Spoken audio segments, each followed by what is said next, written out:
Good morning, students.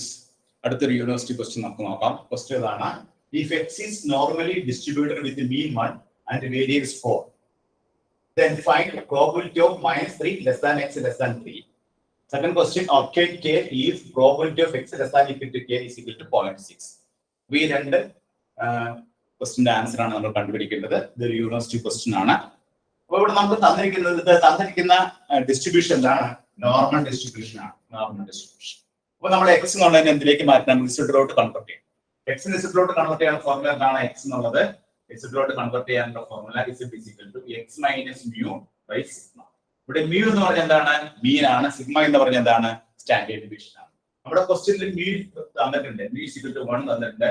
Variance 4 ആകുമ്പോൾ sigma is equal to 3 2 വരും. അപ്പോൾ നമുക്ക് ഫസ്റ്റ് ക്വസ്റ്റ്യൻ ചെയ്യാം. First question probability of -3 less than x less than 3. ഇതിനെ നമുക്ക് ഇങ്ങനെ എഴുതാം: probability of -3 -1 divided by 2 x -1 divided by 2 less than 3 -1 divided by 2. നമ്മൾ ഇതിലോട്ട് കൺവെർട്ട് ചെയ്തു. പ്രോബബിലിറ്റി ഓഫ് -3 -1 by 2 എന്ന് പറയുന്നത് എത്രയാണ്? -4 -4 by 2 -2 less than x -1 by 2 എന്ന് പറഞ്ഞാൽ z ആണ്. less than 3 -1 by 2 എന്ന് പറഞ്ഞാൽ 1. ഇത് നമുക്ക് ഇങ്ങനെ എഴുതാം. ഇതൊരു കർവ് വരച്ച് കഴിഞ്ഞാൽ ഇതാണ് നമ്മുടെ നോർമൽ കർവ്. അപ്പൊ ഇവിടെ നമ്മൾ -2 ഇവിടെ 1 വച്ച് കഴിഞ്ഞാൽ ഇവിടെ z equal 0 ആണ്. രണ്ടായിട്ട് കട്ട് ചെയ്ത് കഴിഞ്ഞാൽ ഈ ഏരിയ വെച്ച് ചെയ്യുമ്പോൾ നമുക്ക് ഇങ്ങനെ എഴുതാം: probability of 0 less than z less than 1 plus probability of 0 less than z less than 2. ഇനി 0 less than z less than 1 എന്നുള്ളത് നമുക്ക് ടേബിളിൽ നോക്കി കണ്ടുപിടിക്കാം.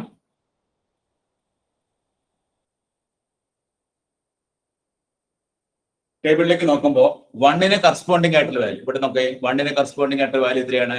0.3413. ഇവിടെ 0.3413 പ്ലസ് ഇനി 2ന് കറസ്പോണ്ടിങ് ആയിട്ടുള്ള വാല്യൂ നോക്കാം. 2ന് കറസ്പോണ്ടിങ് ആയിട്ടുള്ള വാല്യൂ 0.4772.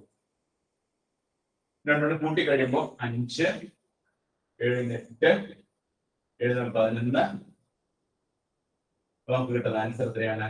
0.8185. നമുക്ക് ഫസ്റ്റ് ക്വസ്റ്റ്യൻ ആൻസർ കിട്ടി.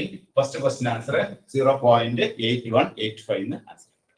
ഇനി നമുക്ക് ഇതിന്റെ രണ്ടാമത്തെ ക്വസ്റ്റ്യൻ ചെയ്യാം. Second question.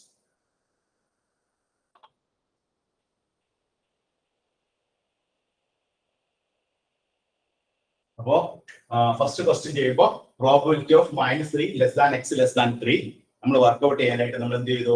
ഇതിനെ നമ്മൾ ഇസഡിലോട്ട് കൺവെർട്ട് ചെയ്തു. ഇസഡിലോട്ട് കൺവെർട്ട് ചെയ്യുന്ന എന്ത് ചെയ്യണം? z is equal to x minus mu by sigma ആണ്. x minus mu by sigma ആണ് z എന്നുള്ള formula. z is equal to x minus mu by sigma. നമ്മുടെ ക്വസ്റ്റ്യൻ പറഞ്ഞിട്ട് നോർമലി ഡിസ്ട്രിബ്യൂട്ടർ എന്ന് പറയുന്നത്. അപ്പോൾ -3 less than x less than 3 എങ്ങനെ എഴുതി? -3 -1 by 2 x -1 by 2 3 -1 by 2. x -1 by 2 എന്ന് പറഞ്ഞാൽ എന്താണ്? z ആണ്. അപ്പോൾ നമുക്ക് -2 less than z less than 1. ഇതിനെ നമുക്ക് 0 less than z less than 1 plus 0 less than z less than 2 എന്ന് എഴുതാം. കാരണം നോർമൽ കർവ് വരയ്ക്കുമ്പോൾ ഈ രണ്ടും കൂടി യോജിപ്പിച്ച് കഴിഞ്ഞാൽ കിട്ടുന്നതാണ് മൊത്തം ഏരിയ. ഇനി 0 less than z less than 1 നമ്മൾ ടേബിളിൽ നോക്കിയപ്പോൾ കണ്ടുപിടിച്ചതാണ് 0.3413. അതുപോലെ 0 less than z less than 2 കണ്ടുപിടിച്ചതാണ് 0.4772. ഇത് രണ്ടും കൂടി ആഡ് ചെയ്യുമ്പോൾ നമുക്ക് കിട്ടിയ ആൻസർ ആണ് 0.8185. ഇനി നമുക്ക് ഇതിന്റെ രണ്ടാമത്തെ ക്വസ്റ്റ്യൻ ചെയ്യാം. Second question. സെക്കൻഡ് ക്വസ്റ്റ്യൻ എന്താണ്? Question number 2. പ്രോബബിലിറ്റി k കണ്ടുപിടിക്കണം. നമ്മുടെ probability of x less than equal to k എന്ന് പറഞ്ഞാൽ 0.6 ആണ്. അപ്പോൾ ഇവിടെ നമുക്ക് എങ്ങനെ എഴുതാം? Probability x less than equal to k എന്നുള്ളതിനെ ഇസഡിലോട്ട് കൺവെർട്ട് ചെയ്യുമ്പോൾ x - 1 by sigma x - 1 by 2 അല്ലേ? x - 1 by 2 less than equal to k minus 1 by 2. That is equal to 0.6. Therefore, x minus 1 by 2 എന്ന് പറഞ്ഞാൽ എന്താണ്? z ആണ്. z less than equal to k minus 1 by 2. That is equal to 0.6. ഇത് നമുക്ക് എങ്ങനെ എഴുതാം? This is equal to 0.5 plus probability 0 less than equal to z less than equal to k minus 1 by 2 is equal to 0.6. That is, probability of 0 less than equal to z less than equal to k minus 1 by 2 is equal to 0.6 in the 0.5 കുറച്ച് കഴിയുമ്പോൾ 0.1. ഇതിന് corresponding ആയിട്ടുള്ള k minus 1 by 2 നമുക്ക് ടേബിളിൽ നിന്ന് കണ്ടുപിടിക്കണം. ടേബിളിലേക്ക് നോക്കാം. 0.1 corresponding ആയിട്ടുള്ള വാല്യൂ കണ്ടുപിടിക്കാം.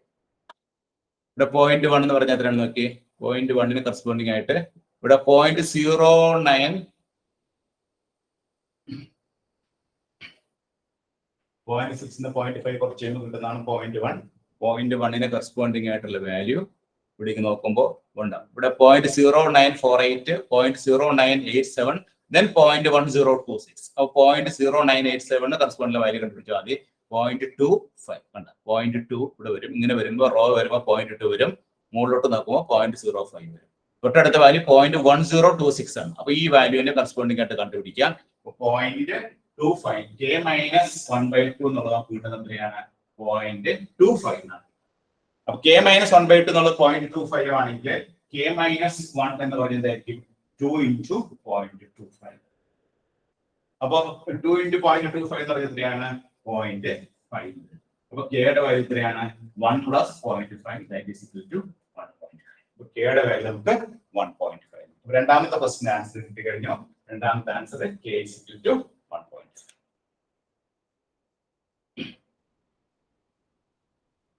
രണ്ടാമത്തെ കേസിൽ നമ്മുടെ probability 0 less than equal to less than k minus 1 by 2 എന്നുള്ളത് 0.1 കിട്ടി. കാരണം ഈ 0.6 0.5 നമ്മൾ സബ്സ്ട്രാക്ട് ചെയ്തപ്പോൾ 0.1 കിട്ടി. അപ്പൊ k minus 1 by 2 എന്നുള്ളത് ഈ 0.1 നിന്ന് കറസ്പോണ്ടിങ് ആ ടേബിളിലേക്ക് നോക്കിയപ്പോൾ കിട്ടിയ വാല്യൂ ആണ് 0.25. 0.25. Therefore k minus 1 is equal to 2 into 0.25 that is equal to 0.5. Therefore k is equal to 1 plus 0.5 that is equal to final answer will be 1.5. Note ചെയ്തെടുത്തോളൂ കേട്ടോ.